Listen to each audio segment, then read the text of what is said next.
Hi, I'm Holly, I'm a writer, and this is a kind of introduction video to me as a writer, and then also to the two projects that I'm working on. Specifically, the one that I've been talking about a lot online at the minute is Formation Lab, which is like my main one. I'm currently querying that officially. So I want to talk a bit more about that now that it's like not necessarily finished in the way that it would be published, but finished as far as I'm aware. Like, this is the sort of way that I want it to be. And then there's another project that I've very recently started working on. Haven't even written a word for it yet, I've just been planning, but it's the one that I'm going to be working on next, and the one that if I was to like do a video where I was rating, that was probably the one that you'd be seeing. So first of all, I'm going to talk about some of my favourite books, because I think that as a writer, but also as a person, these can influence me, even in ways that I'm not necessarily aware of. My fave is The Bell Jar. This came pretty much at a perfect time for me, I think. I was like 17, I read this, and I fell in love with it. I thought I was going to hate it, and then I didn't. It's not necessarily a book that everyone will read and enjoy. I think that there are quite a few people who would hate it for various reasons.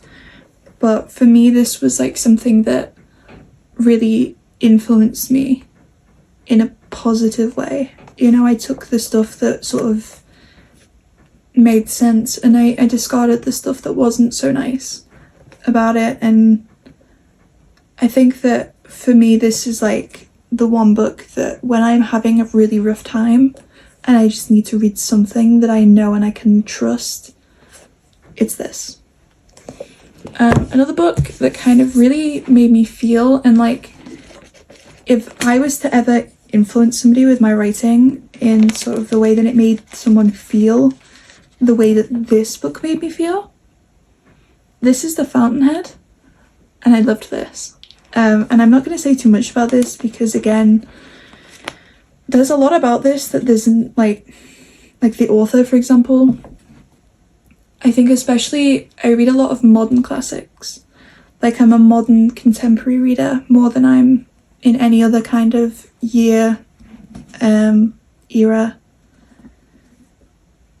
This book, it has a lot of flaws, but it's one that I really, like, I sat and I held it in silence when I finished.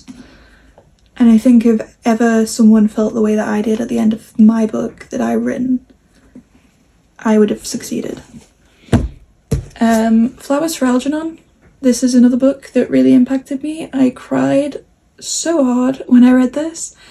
And this one was actually one that I think has influenced me a bit, because the way that it is, like, it's a tragedy. That's why I read it in the first place, because I was reading tragedies to educate myself a bit more for my English class. This book does not end in a good way. It ends in a really depressing way. And I think that reading books that don't give a happy ending, the more that I read of them, the more that I feel comfortable doing that myself when I think that that's necessary. And I think sometimes I've kind of had a story that hasn't worked, and then I've realised why, and it's because I've been too afraid to hurt my characters in some way. Or even like the structure of this is really interesting because it's like written as a diary. And so, as well as like the actual content of the words, the way that the words are written, the structure of the sentences, all of the form is very important. And I think that playing around with form is something I've been like learning about it from writers for a really long time, and I've played around a lot with it in ways that I think have been beneficial to me. So it's a really good book. Convenience Store Woman. This doesn't necessarily, I think, impact me as a writer, which is weird. A lot of my favourite books don't do that for me. The next one has, and I think the next one after that, and then there's one which I'm not officially saying is a favourite because it's not been a year since I read it. I have a rating system which I'm sure I'll go into one day, but Convenience Store Woman kind of just appealed to me because it's about a woman who is presumably autistic, and she knows what she wants, and she tries to conform to societal norms, and she just doesn't enjoy it, and she like succeeds at it, and she does like a good job technically, but it's not who she is. And I think it's really nice to read a book that doesn't necessarily make people feel ashamed for not conforming to societal standards. Like it really, to me, was something that kind of struck a chord with how I am as an autistic woman who sometimes just doesn't care about things that I'm told I should care about. And I think it kind of made me feel seen in a really weird way. Maybe not necessarily the message that I should have taken away from it, but I think that these sort of books that discuss people that are similar to me, even if they're not like exactly like me, it always is really nice because it's representation that I didn't grow up with and that I didn't have to help me understand who I was, you know? This one inspired me a lot. This is Eileen. This got turned into a film recently with Anne Hathaway, which I was very excited when I saw that. Haven't seen it, but I saw the trailer when it was coming out. This I loved. I just loved it. I literally sat down and wrote immediately after I finished this because I had that urge to just create. And I don't even, like, I'm probably never going to write a book that's like this in terms of like the tone or the setting. Just, it made me want to write. And I think if you're someone who's maybe read My Year of Rest and Relaxation by the same author, I think a lot of people are split by that. They either really liked it or they hated it. If you hated that, maybe try this one. This is about a young woman who works in like this boys' prison, like a young person's prison, and she has like an abusive father, and she kind of just goes on this really messed up journey when she meets this woman who she's like obsessed with and who she kind of like wants to imitate. And I think that the way that it's sort of written, I just wanted to sit down and read it all day, and immediately was like, I have to create something like this because I need to. So if you didn't like that book, I would give this one a go. The last one that I have in my little pile is The Giver of Stars. This, again, it kind of felt slow when I was reading it, but I think sometimes I've noticed that there are books that I read which I read and they feel really slow and they feel like a slog. I felt that way with The Fountainhead for a really long time. I felt that way with The Grapes of Wrath, which I love. And I just, like, I finished this and I haven't stopped thinking about it. And I read this 5 years ago. Like, this was like one of the books that I read at the beginning of 2020. And I just absolutely loved it. And this, I think, as well as like The Grapes of Wrath, which I read this last like in like November or something, December of 2024, it really reminds me that I actually do love a historical piece of fiction, and I love writing historical fiction. I am a history person. That is just a fact about me. I did history for my A-levels. If you're not from the UK, you don't know what A-levels are. It's like you pick a few subjects when you're 16 to 18 and you do those subjects. I picked history. I loved it. I love learning about it, and I watch documentaries. I read history books.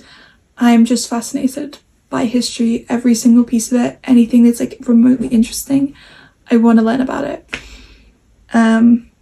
So yeah, reading more historical fiction is something that I do want to start doing. And that book, despite being a romance, it's not like a particularly romance-heavy romance. The romance is there, but it's very much emotional and intellectual than like a physical sort of romance. And I think that works for me because I'm not a hugely physical romance person. I kind of cringe when I read those sort of scenes, which, you know, obviously different people like different things, but for me, I like a romance that's very much emotional and like slow burn, and that was that. So away from reading, basic stuff. Favorite color is blue. My second favorite color is yellow. I really like plants. I have a few that are like either here or they're elsewhere currently. I have 2 cats. They're called Cookie and Nutmeg, and I love them. I am a cat person. Not that I dislike dogs, but I like quiet and peace. I prefer the cold to the heat. I'm from the northwest of England, so I'm kind of used to cold and wet, and that's what I like. I really like going on random bike rides and just going into like the woods. I think that's really fun. I kind of journal. I'm learning French, self-taught. It's very, very slow. Love The Sims. Have a Sims YouTube channel actually, where I build stuff, which is kind of just a hobby that I decided to turn into something regular to give myself a bit more structure in my life, I suppose. I'm influenced a lot in terms of, again, just personal passions, but also my writing by some of my favourite films. Coraline, I really love. I love The Green Mile, the film. I loved Titanic, obviously, The Sound of Music. I love the Beverly Hills Cop films. You've Got Mail and Nora Ephron in general, I'm hugely inspired by. There are plans in my life to write at least one romantic comedy, and I already have, like, it came from the name, but I kind of am in love with it. I think that it would be very Nora Ephron-esque, I suppose, for me to sort of do the plot that I have in mind, and the names are put in, so it's really cute. I love to sort of create generally, but I'm very bad. I'm not a very big artist, but I still love, like, I love building stuff with clay. I love painting. I love drawing. I just think it's fun. I do love to clean as well. I think it's always a bit weird saying that's one of my hobbies, but it is. Like, I look forward to the day where I clean stuff. Like, it's my favorite thing to do, and it's very, very rarely that I won't have the energy for it and that I won't be up for it. I have here a bunch of stuff, including like Merlin. I have Supernatural. I have the full extended editions Blu-ray of all of the Lord of the Rings and all of the Hobbit films. I love fantasy worlds. I love sort of fun characters. I love a sitcom. I kind of have this thing at the moment where I'm working through like every sitcom that I can watch, basically just to see if I like it. I found some really good ones. I really liked My Name is Earl. I thought that was great.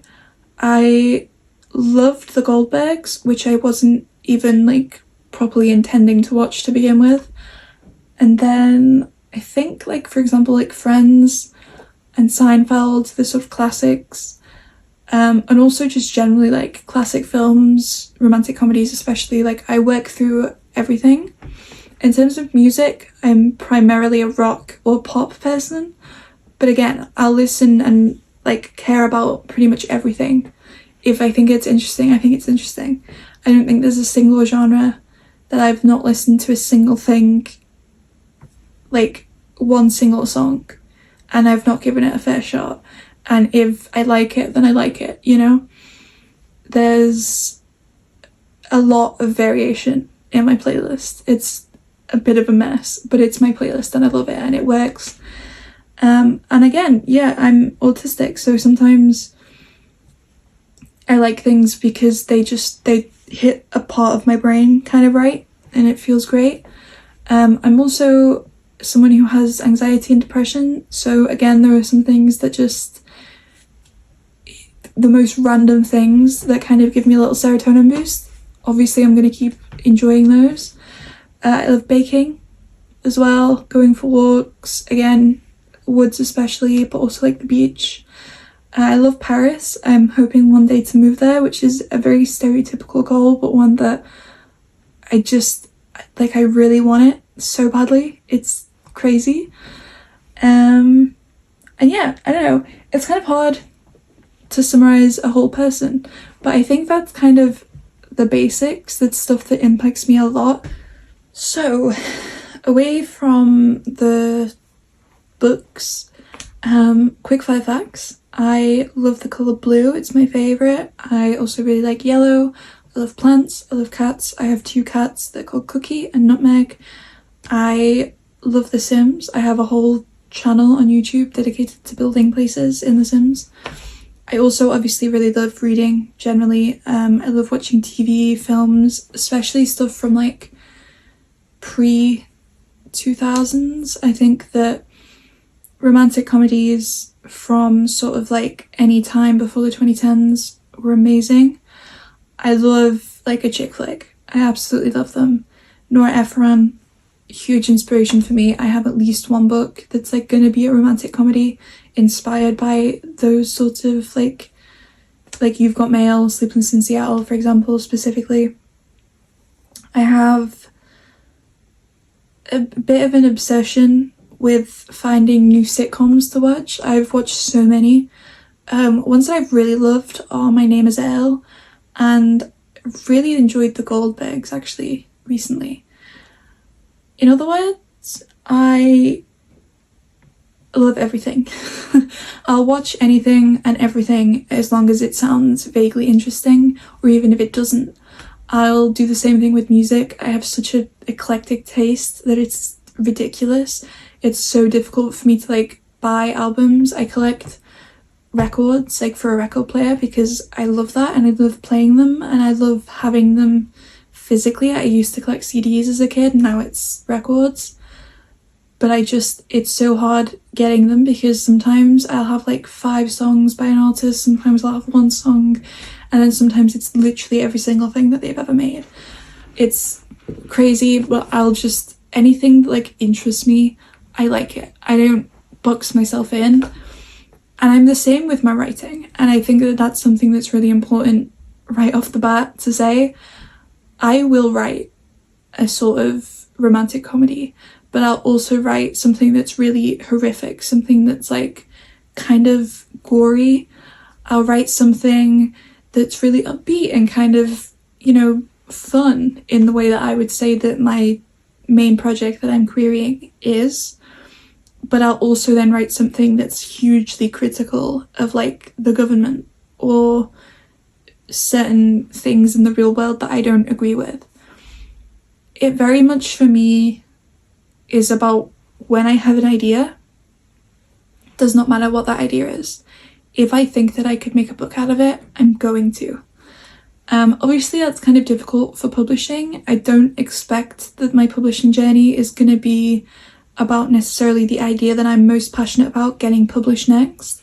I think it's going to be about figuring out what makes sense in terms of like grouping them together by contemporary, historical, etc. But I do plan on writing a very wide scope, and it's like there's no point in me talking about the genres because there's just too many for me to even remember. Current project is Formation Lab. That's the one that I've been talking the most about. I've sent out a first batch of queries. I'm doing querying in batches. If you don't know what querying is, it's where you send out a little thing to an agent. You say, hey, read my book, please. I would like you to represent me. And I've done that. And I'm waiting. It's not been any time at all since I started, so there's really nothing for me to say about it. But basically the book, there's so many notes. Half of my desk is this specific book at the moment. But basically, in my mind, it's book 1 of a trilogy. It's like the first book about this main character called Natasha James. She's 19 at the start of the first book, but she turns 20 pretty quickly. It covers 2 years. It's about Formula One. It essentially is a book about this young woman who signs with a team in Formula One, and there's a lot of pressure on her to do well, partially from the outside world, partially from herself. And she has friends and she has family and she has, a romantic life as well as a career, and she's struggling to balance everything and figure out her place in this new system, which is different because it's Formula One. It's a lot harder to get there than it is to get to any other part of motorsport because it's so hard for you to be one of the 20 people on this grid. And so it's about that, and I've compared it to The Hustler, I've compared it to Carrie Soto Is Back. It's based around race weekends, but there is non-race weekend stuff in there. It's got a rivalry in it, which is like the main thing, but it's about herself, you know? It's about her and her relationship with herself, and the way that she kind of is set back perhaps by certain things that she can control or things that she can't, and about how frustrating that is for her. And it just is so fun. It's so fun if you're a fan of Formula One. If you're not, I've tried to make it kind of accessible. But if you are a fan of Formula One, it's written by a fan. It's written by somebody who loves and understands the sport, as well as I think a fan kind of can. Obviously, there are always going to be things that I can keep learning.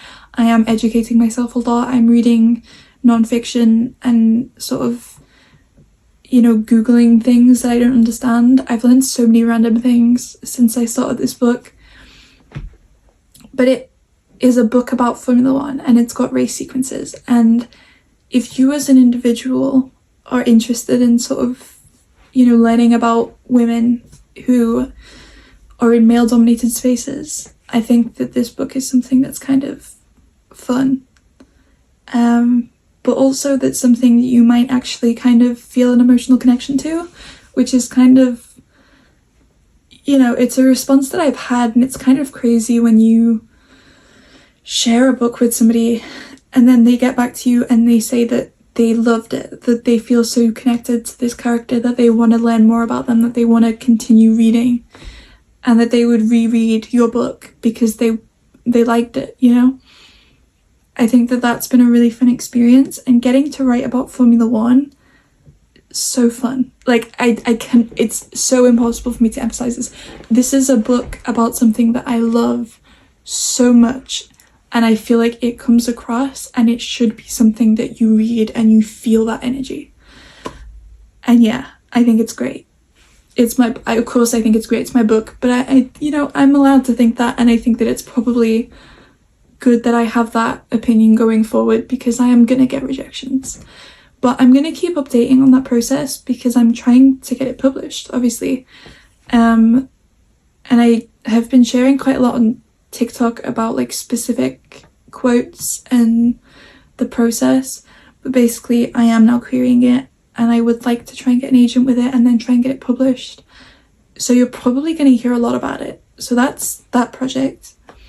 You then have Project H. Now, basically the way that I'm describing this is it's kind of like the Avengers if it was the Hunger Games. And that's a very generalized way of explaining things, but essentially the book is about these 4 teenage girls who are raised as weapons by multiple world governments who pool their resources to protect the world and order and sort of stuff, you know, by using these girls who are raised to be a team of weapons. And it's not really easy for me to talk about it and talk about the themes without spoiling a lot, and it's obviously very early days, but basically this is a book that I've had in my mind for a really long time, for over a decade, and I finally figured it out. I finally, like, something clicked, and I know what I want to do now, and I want to write this book. And so it's what I'm writing because it's so far from the Formation Lab world that I don't think I'm going to be reading this and thinking, yeah, I should be checking if that's garnered any response yet. Like, I'm not going to be reading this sort of, it's a science fantasy story, right? So I'm not going to be reading that and thinking about this contemporary fiction novel that is being queried. And I think that's what I need. I need something different. I need something that I can just get stuck into, and also something to kind of flex my writer muscles a little bit, because I haven't really written any fantasy in a while, and I think that it would be nice to get into some proper fantastical stuff. Also, this is set in the future of this world, and I think weirdly enough, one of the things that I'm so excited about is that it's set in Italy, but it's specifically set in the bits of Italy that are more historical in the way that they're built. And so I want to kind of use the juxtaposition between the history and the futuristic elements together and create something that's kind of like really interesting to read, not just like as like the story is interesting in itself, but in terms of like the atmosphere and the way that these characters sort of are in the world that they're living in. I think the idea of creating a really cool world is something that I've missed from kind of pivoting into contemporary, which was not where I was intending to start my like writing career, but there we are. So yeah, it's kind of exciting, and again, you're going to be seeing more of that, and I'm going to be talking, I'm sure, a lot about that. But that's that. In terms of the rest of this video, this is a very short video because I don't want to get too much into like specific stuff. I think it would be better to talk in specific videos for each thing. But I plan on doing like a casual TBR type video. So I'm going to talk a bit about writing. I'm going to talk a bit about my reading. I'm going to talk generally about like life. I'm a university student. I'm on like a gap year currently, but I'll be at university soon, and I'll be wanting to talk about my assignments and the things that I'm learning and the books that I'm reading there. So this is going to be a channel where I talk about myself and I talk about my work and I talk about my life. And I think if you are another writer, if you're a reader who's interested in the projects that I've talked about, it might be really interesting to stick around. I'm quite a rambly person, you can probably tell that. But yeah, it's not going to be a super highly edited type of video that I put out. It's going to be casual, sort of almost as if we're on FaceTime. And I think that it could be really fun for me as like a diary type thing to look back on. So if you kind of are interested in that, follow along. And I'm going to hope to be a little bit more organized than I have been. I was intending to post this video like 2 weeks ago. So let's see how that goes. But yeah, thank you for watching. Bye.